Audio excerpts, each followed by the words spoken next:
But we have, joining us now, Yes. Doug Burgum, the North Dakota governor, who is also supporting, out on the campaign trail, President Trump. So, good morning. Great to have you here. Great to have you here, and on today especially. Yeah, great I mean, you're watching this really surreal scene here as President Trump is juggling all of these cases and also running for president at the same time. He's calling this election interference. Alvin Bragg is calling it election interference from 2016. What do you make of it this morning as you watch the president? Well, it is incredible. Here we are in New York, and we've got a former president of the United States in a sham trial. I mean, this is a 7-year-old business filing issue that's being trumped up into 34 felonies, and that whole thing is crazy. I mean, it's like if it was a business filing case, it should have never been dropped. It's not urgent.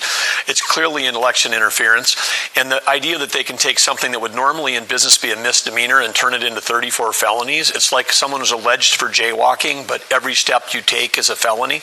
The whole thing is bizarre, but then juxtapose that against the fact that we've got these protests going on at Columbia and Yale, and then we've got people like saying that the world was somehow Trump is a threat to democracy. I mean, Joe Biden is a threat to democracy. When we think about the world is at war, we're funding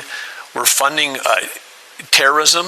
Both apparently we're supporting it at home with protests and funding it across with Iran. So it's like everybody, all of this chaos that's going on, the average citizen understands they were better off under President Trump than they were under Joe Biden. One of the things he said just now as he made opening comments before opening statements in the trial is that he said, despite all of this, despite me having to be here, my poll numbers are going up. And I think there's some question on that. There are polls that show Biden ticking up as well.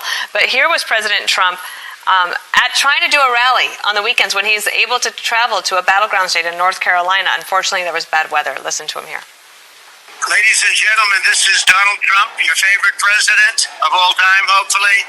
As you can see, there's some very bad weather heading in, and we're flying in a few minutes, but they really would prefer that we not come in because there's a certain danger to all of this, and we want to make sure that everybody is safe above all.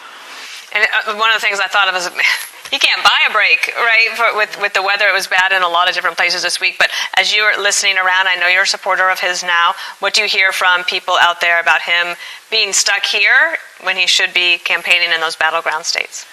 Well, this is again back to the sham trial. He'd be doing 2 rallies a day. You know that he loves getting out and talking to real Americans and real people, and he's campaigning on the issues.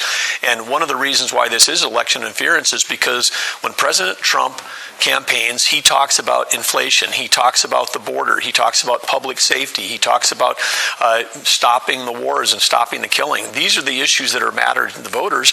And so every day that the Democrats can keep him sitting in the courtroom is a win for them. And so it is absolutely, it's election interference, and it is so unfair to the public and to our country to have this happening. Well, it's going to be interesting to see when the Supreme Court weighs in on the immunity issue and whether or not that has an impact on some of these other situations as well.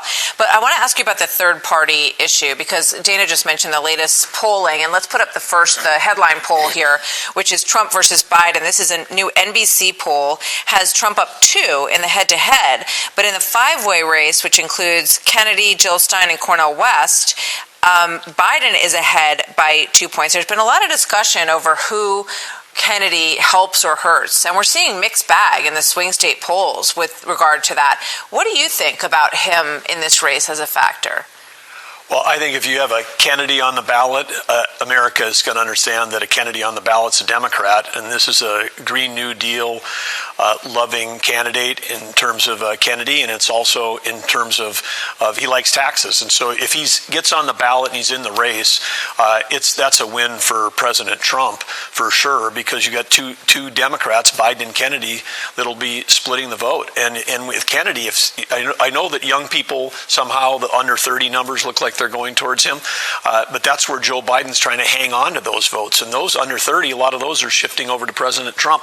So and it's early in that sense that people don't know really who RFK Jr. is, but when they find out that he's for taxes and spending the same way that Joe Biden is, great, bring it on. Let him split that Democrat vote. I think it was a big wake-up call when he got on the Michigan ballot last week. That was a pretty, it was clever move on their behalf, and Biden team has gone after them. I imagine that Trump's will as well. I just want to also play this for you. Hillary Clinton said that what President Trump really wants to do is to basically totally get rid of his opposition. Watch her here.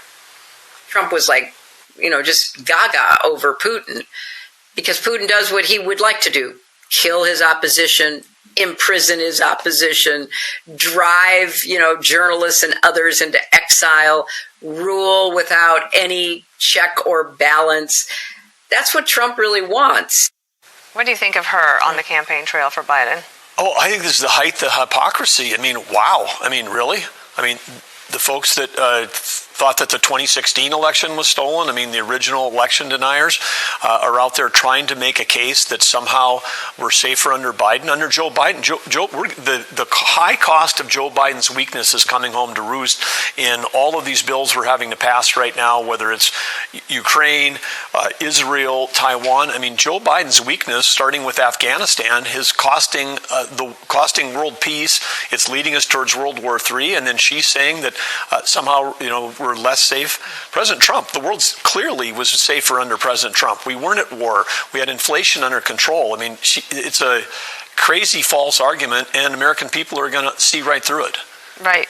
And the part also where she says imprison his opposition. And then what's happening right now? They're literally the whole point of this trial is to try to take President Trump off the. It's great to have you here. Yeah. Thanks and for a very tight race, so it's going to be very interesting. Thanks for being here. We appreciate you. Governor, good to see you. Thank you. Nice to see you again. Thank you for coming here.